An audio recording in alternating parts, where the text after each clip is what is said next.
Good morning student. आज हम capital structure का कुछ इंपॉर्टेंट क्वेश्चंस डिस्कस करेंगे। तो देखिए फर्स्ट क्वेश्चन हमारा है, टाटा लिमिटेड द्वारा निम्न समंग प्रदान किए गए। The following data have been provided by Tata limited. Profit before interest and tax 2,60,000, यानी कि हमारा जो EBIT वो दे रखा है 2,60,000 का।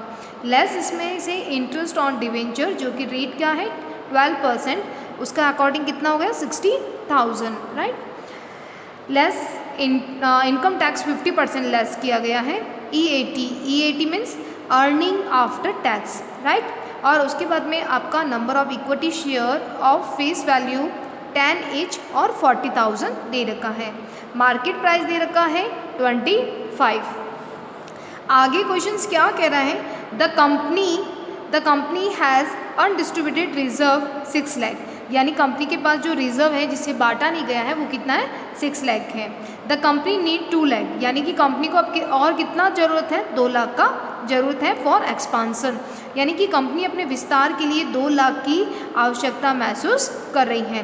This amount will yield the same rate as funds already employed, यानी कि जो आपकी पहले से जो इन्वेस्टमेंट अमाउंट है उसी को ही समय के अनुसार अर्जन आपको करना है, ठीक है। और you are inform that additional borrowing with PE, यानी आपका रेशियो आ गया है डाउन टू 8 एंड राइज, यानी कि जो आपका प्राइस अनुपात है या प्राइस रेशियो है वो घटकर 8 हो जाता है। The increase rate of additional borrowed 40%, जो डिबेंचर का रेट है क्वेश्चंस में जो 12% है वो इंक्रीज होगी, कितना हो रहा है 40%। यू आर रिक्वायर्ड टू, देखिए ascertain the best alternative of financing, यानी कि आपको क्या है कि बहुत अच्छा एक सारा कैलकुलेशन करके आपको बेटर जो अल्टरनेटिव सजेशन रहेगा उसको आपको बताना है कि कौन सा बेटर रहेगा। उसके लिए 2 कंडीशन दे रखी है। If the additional funds are raise as a डेप्ट, यानी कि जो आपका एडिशनल फंड है 2 लाख वो एक बार आपको डेप्ट से बताना है। If additional funds are raise by issuing equity share 20 per share, और एक बार किससे बताना है इक्विटी शेयर से आपको बताना है। देखिए क्वेश्चंस दे रखा है, ओल्ड फॉर्मेट है और कुछ न्यू इन्फॉर्मेशन है। कुछ भी इन्फॉर्मेशन नहीं है कि डिबेंचर कितना है, इक्विटी कितना है, राइट। लेकिन हमें इससे हम क्या कर सकते हैं, टोटल असेट्स हैं वो निकाल सकते हैं। तो सबसे पहले हम टोटल असेट्स की कैलकुलेशन करते हैं। देखिए वो कैसे की जाएगी। तो टोटल असेट्स के लिए हमारे पास में कुछ इन्फॉर्मेशन है और कुछ हमें कैलकुलेट करनी है। तो टोटल असेट्स में देखिए सबसे पहला हमारे पास में एक अनडिस्ट्रीब्यूटेड रिजर्व है जो कि क्वेश्चन में बिल्कुल क्लियर था 6 लाख। तो 6 लाख क्या हो जाएगा हमारा अनडिस्ट्रीब्यूटेड रिजर्व, ठीक है। तो यहाँ मैं इसको रिजर्व लिख देते हैं, ठीक है। उसके बाद में बात कर रहे हैं कि आपके पास 40,000 के 10 रुपये वाले शेयर थे, तो टोटल अमाउंट कितनी हो जाएगी 4 लाख। ये क्या है आपका इक्विटी, ठीक है। उसके बाद में डिबेंचर के लिए क्या इन्फॉर्मेशन है, डिबेंचर आपके 60,000 दे रखे हैं। 12% की रेट से जब मैंने इंटरेस्ट निकाला तो 60,000, तो हमें टोटल कैपिटल निकालने के लिए क्या करना होगा, 60,000 यहाँ लिखा आपने 60,000 मल्टीप्लाई 100 और जो रेट थी 12 उसे मल्टीप्लाई करेंगे तो हमें इसकी प्रिंसिपल अमाउंट, इसकी मूल जो अमाउंट है वो हमें मिल जाएगी और वो होगी 5 लाख। तो ये हमारा डिबेंचर है, ठीक है। तो टोटल इसकी कितनी हो जाएगी, इसकी टोटल हो जाएगा 15 लाख। ये आपका जो ओल्ड आपका टोटल असेट्स हो जाएगी, ठीक है। लेकिन अगर मुझे न्यू की बात करनी है तो क्या होगा, इसमें 2 लाख और ऐड हो जाएगा। 2 लाख कौन सा ऐड होगा हमारा, जो कि हमें एक्स्ट्रा कंपनी के लिए विस्तार के लिए चाहिए, एक्सपांसन के लिए। तो हम लिख सकते हैं एडिशनल कैपिटल, क्या लिखेंगे, additional capital for new project. Then इसको जब हमें इसे और इसे मल्टीप्लाई करेंगे तो ये कितनी हो जाएगी 70 लाख, राइट। चलिए क्वेश्चन स्टार्ट करते हैं। If additional funds are raise as a डेप्ट, अगर आपका पहला कंडीशंस क्या था कि डेब्ट से अगर आप बढ़ाना चाहते हैं, एक बार इक्विटी से और एक बार हमें डेब्ट से कैलकुलेट करनी है, तब देखिए कैसे होगा। फर्स्ट सिचुएशन हम करते हैं जब आप पूरा का पूरा कैलकुलेशन किससे कर रहे हैं, डेब्ट से कर रहे हो, ठीक है, डिबेंचर से आप यूज़ करोगे। तो देखिए हम कैसे निकालेंगे EBIT। EBIT निकालने के लिए हमें क्वेश्चन में गिवन था 2,60,000 दे रखा है। न्यू कैपिटल कितनी है, 70 लाख, नए कैपिटल के अनुसार आपको निकालना है, और नीचे आ जाएगा आपका पुराना कैपिटल स्ट्रक्चर। तो इससे आपको जो अमाउंट मिलेगी वो मिलेगी 2,94,667, 2,94,667। ये हमारा EBIT आया। EBIT कैसे आया, 2,60,000 गिवन था, ओल्ड स्ट्रक्चर में पुराने जो ढांचा बना था उसमें दे रखा था।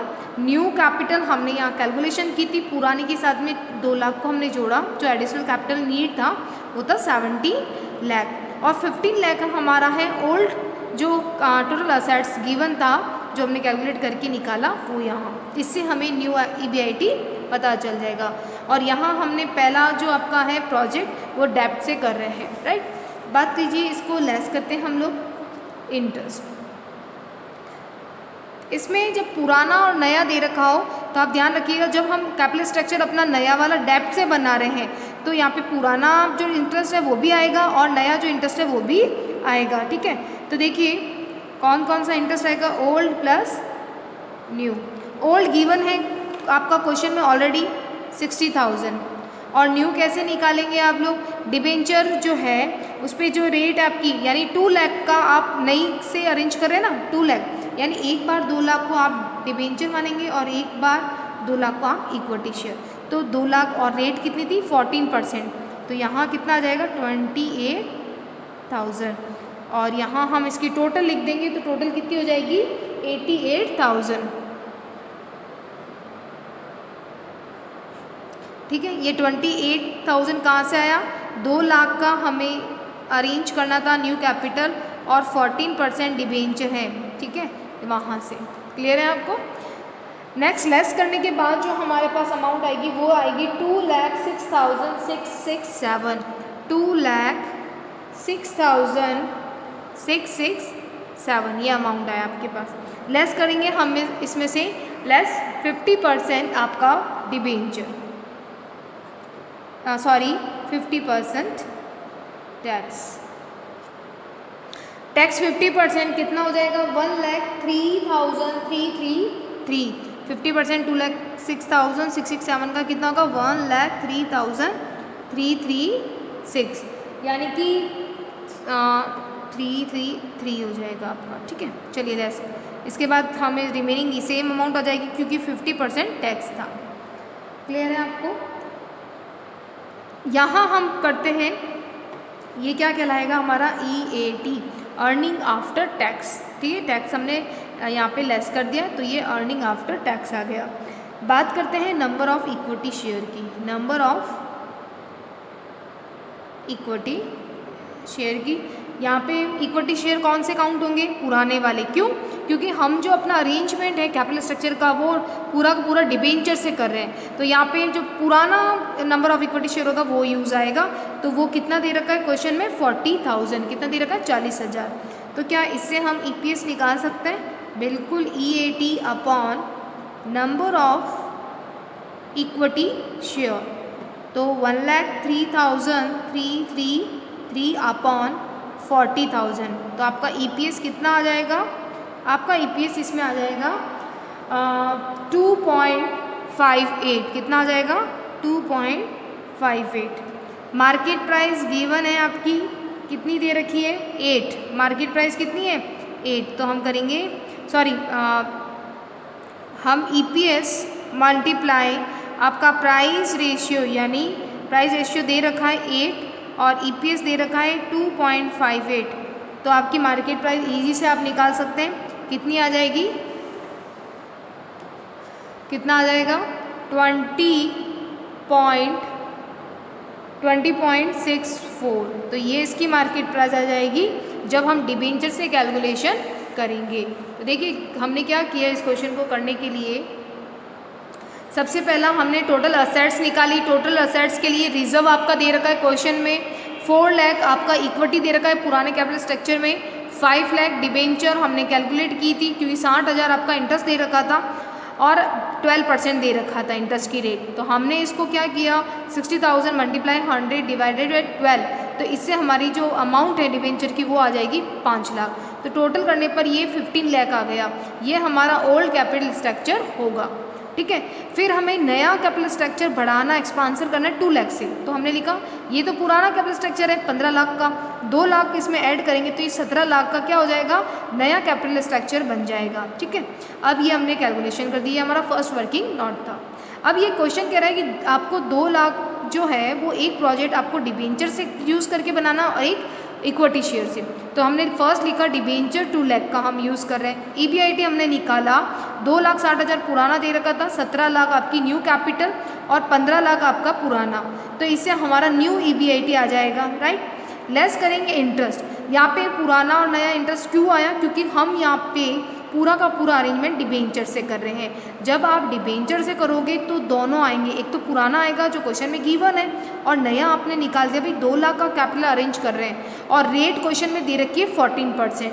बाय चांस क्वेश्चन में ये 14% नहीं होती तो हम पुराने कैपिटल स्ट्रक्चर में जो रेट दे रखी होगी डिबेंचर की उसको यूज़ करते, लेकिन नया दे रखा इन्फॉर्मेशन हमने 14% लगाया तो ये 28,000 आया। देन पुराने नए को जोड़कर कितना आ गया 88,000, लेस कर दिया 50% टैक्स लगा दिया। टैक्स लगाने के बाद में यहाँ EAT आ गया, right. Number of equity share, क्योंकि हम अरेंजमेंट डिबेंचर से कर रहे हैं इसीलिए यहाँ पे जो नंबर ऑफ इक्विटी शेयर आएगा वो ओल्ड यानी पुराना ही आएगा, 40,000 जो क्वेश्चन में गिवन है।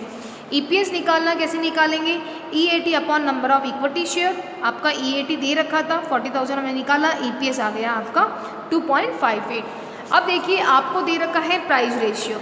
जब प्राइस रेशियो दे रखा होता है तब हम मार्केट प्राइस निकाल सकते हैं। तो मार्केट प्राइस का फॉर्मूला होता है earning per share multiply price ratio. तो बस आप मल्टीप्लाई कीजिए तो ये आपकी मार्केट प्राइस आ गई। ये तो एक तरह से क्वेश्चन सॉल्व हुआ जिसमें हम लोगों ने क्या किया, आपका इफ़ वी अरेंज टू किससे, डिबेंचर से। अगर आप इक्विटी से करेंगे तो अब आप कैसे इसको सॉल्व करेंगे तो उसे देखिए कैसे निकालेंगे। सिंपल है, EBIT इट्स अ कॉमन, तो ये हमारा सेकंड पॉइंट रहेगा।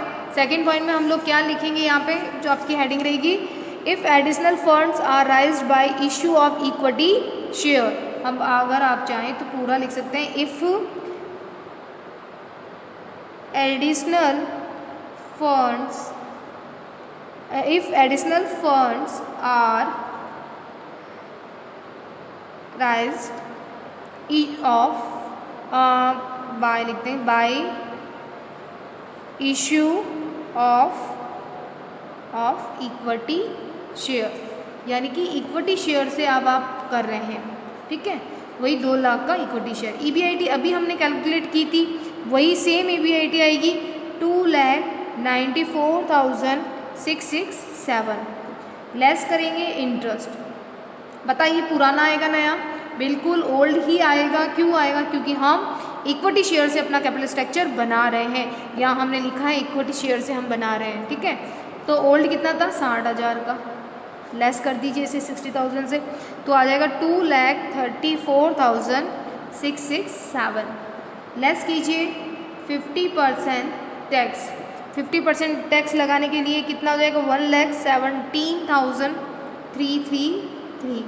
तो ये आपका EAT आ जाएगा अर्निंग आफ्टर टैक्स 1,17,333, राइट। उसके बाद में हम लोग यहाँ आपका EPS निकालना है तो EPS के लिए क्या लिखेंगे, number of equity share. Number of equity share. अब यहाँ इक्विटी शेयर हम क्या लेंगे, ओल्ड प्लस न्यू। ओल्ड तो आपको पता है हमने अभी 40,000 यूज़ किया था। न्यू कैसे निकालेंगे, 2 लाख दे रखा है 2 लाख, ठीक है। और 2 लाख और आपकी 20 की रेट दे रखी है जो क्वेश्चन में आपको नीचे नोट में गिवन था। तो यहाँ कितना आ जाएगा आपका 10,000, क्योंकि 20 की रेट है तो 10,000। कहाँ से आया ये 10,000, देखिए 2 लाख हम लोगों को अरेंज करना था, कैपिटल को बढ़ाना था 2 लाख से, और आपका 20 की रेट दे रखी है, तो इसे ये 10,000 आ जाएगा। तो टोटल कितना हो जाएगा 50,000। ये आपका EAT। EPS निकाल सकते हैं। EPS का फॉर्मूला क्या होता है? EAT upon number of equity share. तो देखिए 1,17,333 अपॉन 50,000, तो ये आपका कितना आ जाएगा EPS? ये आपका EPS आ जाएगा 2.346, 2.346, ये आपका EPS आ गया। ठीक है, अब देखिए मार्केट प्राइस के लिए हमें EPS तो दे रखा है, ये रहा आपका EPS 2.346, पर यहाँ प्राइस रेशियो गिवन नहीं है। तो क्या प्राइस रेशियो निकाल सकते हैं? बिल्कुल। आपने देखा होगा कि प्राइस रेशियो जो है कैसे निकालेंगे? EPS पहले का EPS दे रखा है, क्वेश्चन में पहले का EPS दे रखा है, पहले का EPS कैसे निकालेंगे? जो भी आपकी EAT दे रखी है पुराने स्ट्रक्चर में, ठीक है, पुराने स्ट्रक्चर में जो EAT दे रखा है, ठीक है, उसको हम क्या करेंगे? EAT को जब हम अपॉन करेंगे आपके नंबर ऑफ इक्विटी शेयर से, तो वो आ जाएगी 2.5। कितना आ जाएगा? 2.5। ठीक है, यानी कि पुराना जो कैपिटल स्ट्रक्चर है, देखिए यहाँ पे देखिए, पुराना कैपिटल स्ट्रक्चर में आपको दे रखा होगा 1 लाख EAT, अपॉन करेंगे 40,000, तो ये आ जाएगा पुराना वाला EPS। ये ओल्ड EPS क्वेश्चन में दे रखा है। ठीक है, अब ये 2.5 आ गया और मार्केट प्राइस क्वेश्चन में दे रखी थी आपको, तो क्या इससे आप प्राइस रेशियो निकाल सकते हैं? बिल्कुल। कैसे निकालेंगे? मार्केट प्राइस दे रखी है 25, तो डिवाइड करेंगे 2.5, तो इट्स कम टू 10, तो ये क्या आ जाएगा? ये आ जाएगा आपका प्राइस रेशियो, जो आपका प्राइस मूल्य कह सकते हैं, मूल्य आपका जो आ जाएगा मूल्य अर्जन अनुपात। ठीक है, तो इसे हम लिख देंगे यहाँ पे आपका मल्टीप्लाई 10। ठीक है, तो इससे आपकी मार्केट प्राइस आ जाएगी 23.46। ठीक है, देखिए ये प्राइस अर्निंग के लिए हमने यहाँ पे क्या कैलकुलेशन की? आपकी मार्केट प्राइस दे रखी थी, नीचे अपनी EPS लिखा, तो ये पुराना ओल्ड स्ट्रक्चर की बात की जा रही है, बिल्कुल स्ट्रक्चर जो पुराना था, ये ध्यान रखिएगा। इसे क्या कहेंगे? ये हमारी मार्केट प्राइस और ये हमारी EPS, जब इनको अपॉन करते हैं तो ये आ जाती है आपकी मूल्य अर्जन रेशियो, प्राइस अर्निंग रेशियो। ठीक है, तो ये देखिए कौन सा प्रोजेक्ट सेलेक्ट करेंगे आप? अगर आपका नेक्स्ट क्वेश्चन देखिए, नेक्स्ट क्वेश्चन क्या कहता है? एक फर्म A तथा B ऋण अनुपात यानी कि डेप्ट रेशियो कितना है? 60% और 30%, यानी A कितना यूज़ कर रहा है डेप्ट का? 60%, और B कितना कर रहा है? 30%। दोनों जो फर्म्स हैं उनकी कुल संपत्तियाँ यानी टोटल असेट्स कितनी है? 50 करोड़। दोनों के लिए डेप्ट का जो कॉस्ट रहेगा 8%। ठीक है, ओके, यानी कि डिवेंचर का जो रेट रहेगा वो कितना है? 8% रहने वाला है। फर्म A अपनी कुल संपत्ति पर ब्याज व कर से पूर्व 12% कमाती है, यानी कि जो A है वो टोटल असेट्स का 12% EBIT के रूप में अर्निंग करती है। राइट, टैक्स की रेट दोनों के लिए 50% है। आपको ब्याज और कर के बाद फर्म A इक्विटी कितना कमाती है? ठीक है, पहले A का निकालना है, फिर ध्यान रखिएगा B के लिए क्या कह रहा है? यदि फर्म B को कर के बाद इक्विटी की दर A के समान ही कमानी हो तो संपत्ति का EBIT निकालना है, यानी इसमें हमें EBIT की कैलकुलेशन करनी है और इसमें हमें किसकी कैलकुलेशन करनी है? रिटर्न ऑन इक्विटी की। किसकी करनी है? रिटर्न ऑन इक्विटी की कैलकुलेशन करनी है। राइट, तो देखिए क्वेश्चन बहुत ही छोटा सा है और इसे कैसे सॉल्व करेंगे इसके लिए वर्किंग नोट बनेगा। ठीक है, तो देखिए पहला वर्किंग नोट क्या बनेगा? टोटल असेट्स कितनी है? 50 करोड़। कितनी है? 50 करोड़। उसका 60% कौन ले रहा है? A डेप्ट के लिए ले रहा है। कितना ले रहा है? 60%, तो ये कितना आ जाएगा आपका? 30 करोड़। ठीक है, उसके बाद में B का कितना हो जाएगा? B का 50 करोड़ में से 30% है आपका 15 करोड़। ये क्या है? ये तो आपका कहलाएगा आपका डेप्ट। ठीक है, ये भी आपका डेप्ट हमने निकाल दिया क्योंकि इसकी परसेंटेज गिवन था। ठीक है। तो इसी के साथ में आप जब 50 करोड़ में से 60% आपका डेप्ट है तो 40% क्या होगा, इक्विटी, यानी कि 20 करोड़ किस में होंगे, इक्विटी शेयर में। और 15 करोड़ जब डेप्ट है तो 35 करोड़ क्या हो जाएंगे, इक्विटी के। ये क्लियर हुआ। 50, देखिए ए बी दो प्रोजेक्ट बात कर रहा है। 50 करोड़ टोटल असेट्स है, टोटल असेट्स में से 60% कह रहा है कि वो डेप्ट है, यानी डिबेंचर है 30 करोड़ के। तो जब 30 करोड़ 50 में से 30 करोड़ डिबेंचर है तो 20 करोड़ क्या होंगे, इक्विटी शेयर। उसी तरह से बी वाला कह रहा है कि भाई मेरा 50 करोड़ में से जो मेरा 30% है वो तो मेरा डिबेंचर है, तो रिमेनिंग कितना रहेगा 70%, तो 70% क्या रहेगा, इक्विटी शेयर। ये ठीक है, ये क्लियर हुआ आपको। उसके बाद चलिए हम लोग बात करते हैं क्वेश्चन की। क्वेश्चंस में दे रखा है, फर्स्ट में हमें कैलकुलेशन करनी है कि firm earning on equity after interest and taxes. क्या लिखेंगे, firm A earning on equity, earning on equity after interest and tax. ठीक है, चलिए EBIT कैसे निकालेंगे। EBIT क्वेश्चन में बिल्कुल क्लियर था कि 50 करोड़ का 12%, 50 करोड़ का 12% क्या होगा, EBIT होगा। इट मीन्स 6 करोड़, 6 करोड़ क्या होगा आपका, EBIT होगा। ठीक है, अब इसमें से हम करेंगे लेस इंटरेस्ट। कोई पुरानी इन्फॉर्मेशन गिवन हमारे लिए नहीं है क्वेश्चन में, इसलिए डायरेक्ट एक कितना यूज़ कर रहा है, डिबेंचर 30 करोड़। कहाँ से आया, 50 करोड़ का 60%, 30 करोड़ डिबेंचर है। ठीक है, तो 30 करोड़ का रेट कितनी दे रखी थी क्वेश्चन में, क्वेश्चन में रेट है आपका 8%। तो 30 करोड़ पे 8% से इंटरेस्ट लगाइए, कितना बनेगा 2.4 करोड़। ठीक है, लेस कर दीजिए इसे तो कितना आ जाएगा 3.60। ठीक है, चलिए अब कीजिए लेस, क्या करेंगे, टैक्स कितना है 50%।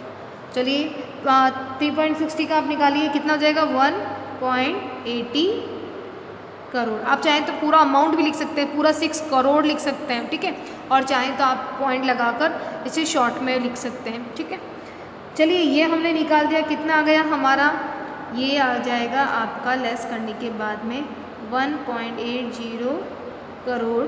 ये क्या आ जाएगा, EAIT, यानी earning after interest and tax, EAIT। ठीक है, या EAT भी लिख सकते हैं। अब return on equity, return on equity, return on equity simple है कि आपके पास में कितना आया, ये EAIT 1.80 करोड़ मल्टीप्लाई 100, और यहाँ पे आपका जो इक्विटी का था वो कितना है, यहाँ पे 20 करोड़। ठीक है, तो क्या लिख देंगे 20। ठीक है, इससे आपकी रेट आ जाएगी 9%। ठीक है, तो ये 9% क्या आया, रिटर्न ऑन इक्विटी। तो रिटर्न ऑन इक्विटी कितना है, 9%। ठीक है, तो यानी कि पहला आंसर हमारा, फर्स्ट जो सॉल्यूशन था वो रिटर्न ऑन इक्विटी कैलकुलेशन कर रहा था, हमने इसको कैलकुलेट कर दिया। बात करते हैं सेकंड पॉइंट की, जिसमें हमें EBIT निकालनी है, किसकी, फर्म बी की। EBIT ऑफ फर्म बी का, इसे EBIT निकालना, ध्यान रखिए अभी तक हम लोग क्या करते थे, EBIT में से ये सब लेस करते थे। अब हमें बिल्कुल इसके क्या चलना है, बिल्कुल ऑपोजिट चलना है, EAIT से चलेंगे और EBIT निकालेंगे कैलकुलेट। तो इसका रिवर्स चलना है हमको, तो रिवर्स कैसे निकालेंगे, EAIT निकालेंगे। EAIT तो ये कह रहा है कि भाई आपको जो ए की जो यूज़ करनी है आपको, ठीक है, इक्विटी की जो रेट क्या होगी, ए वाली यूज़ करनी है। तो ए की कितनी आई थी, 9% आई थी। तो ध्यान रखिएगा बी वाले में इक्विटी कितने हैं, बी वाले में इक्विटी है 35 करोड़। कितना है? 35 करोड़ बी वाले में, क्योंकि 15 करोड़ वो देखिए 50 करोड़ का 30% वो क्वेश्चन में कह रहा था 15 करोड़ डिबेंचर है। 15 करोड़ जब 15 में से 15 करोड़ डिबेंचर है तो रिमेनिंग क्या रहेगा? इक्विटी। तो EAIT इट मीन्स क्या होगा? 35 करोड़ आपका क्या हो जाएगा? आपका ये इक्विटी होगा। तो मल्टीप्लाई करेंगे इसको 9% से, क्योंकि क्वेश्चन में बिल्कुल क्लियर कह रहा है कि आपको एक ही जो इक्विटी रेट है वो यूज़ करनी है। तो 35 करोड़ का 9% कितना होगा आपका? हम बिल्कुल यहाँ शॉर्ट में लिख रहे हैं 3.15 करोड़। क्लियर है ये? अब हमने ये निकाल दिया। अब क्या होगा? टैक्स। तो टैक्स 50% है, तो ऐड करेंगे, क्योंकि हमें क्या चलना है? उल्टा चल। जब अपन रिवर्स में चलेंगे तो सारे जो लेस किए तो वो क्या होंगे? ऐड होंगे। टैक्स भी ऐड होगा, इंटरेस्ट भी ऐड करेंगे, तो EBIT हमारी कैलकुलेशन हो जाएगा। तो ऐड करेंगे हम लोग टैक्स। टैक्स कितना था? 50%। तो मान लेते हैं कि 3.15 का ही 50% होगा, यानी यहाँ पे 6.15 आया होगा, तभी हमने इसका 50% हुआ होगा 3.15। ठीक है, तो चलिए इसका हो गया हमारा 50%। इसे ऐड कर दीजिए तो हो जाएगा 6.30 करोड़। ठीक है, चलिए ये टोटल इनकम थी, ये हम कह सकते हैं टैक्सेबल जो इनकम थी आपकी वो हो गई। अब इसमें ऐड करते हैं हम लोग ऐड इंटरेस्ट। इंटरेस्ट करने के लिए वही इंटरेस्ट के लिए डिबेंचर कितने थे आपके पास में? 15 करोड़। 15 करोड़ पे हमें 8% लगाना है। 15 करोड़ मल्टीप्लाई 8%, तो इंटरेस्ट कितना आ जाएगा? 1.20 करोड़। ठीक है, तो ये हमारा हो जाएगा 7.50 करोड़। ठीक है, तो ये क्या आ जाएगी आपकी? EBIT। क्या आ गया? EBIT, जो हमें कैलकुलेशन करनी थी बी की। तो बी की EBIT कितनी है? 7.50 करोड़। तो अगर हम मुझे return on assets, it means देखिए 7.50 करोड़ जो आपकी EBIT है मल्टीप्लाई 100 और टोटल असेट्स कितनी थी? 50 करोड़ थी।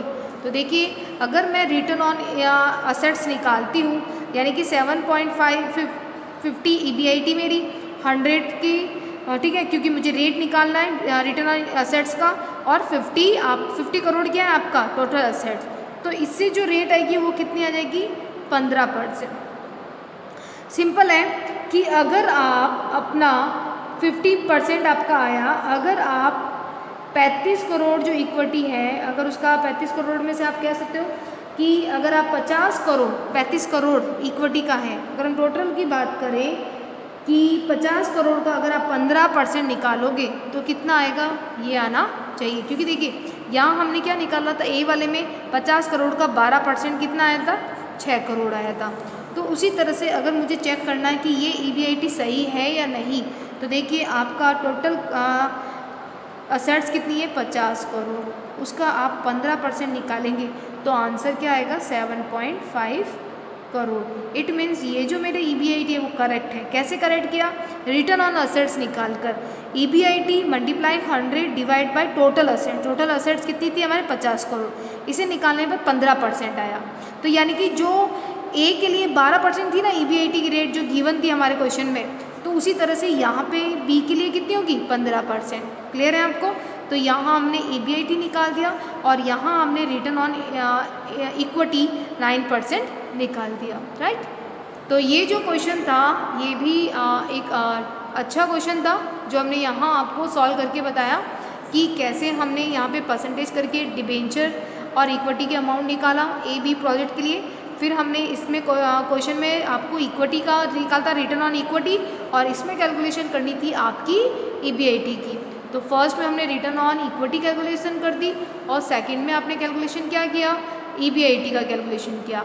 और हमने रिटर्न ऑन असेट से चेक भी कर लिया कि हमारा ये 7.5 करोड़ जो EBIT आया वो राइट है या रॉन्ग। Okay, thank you.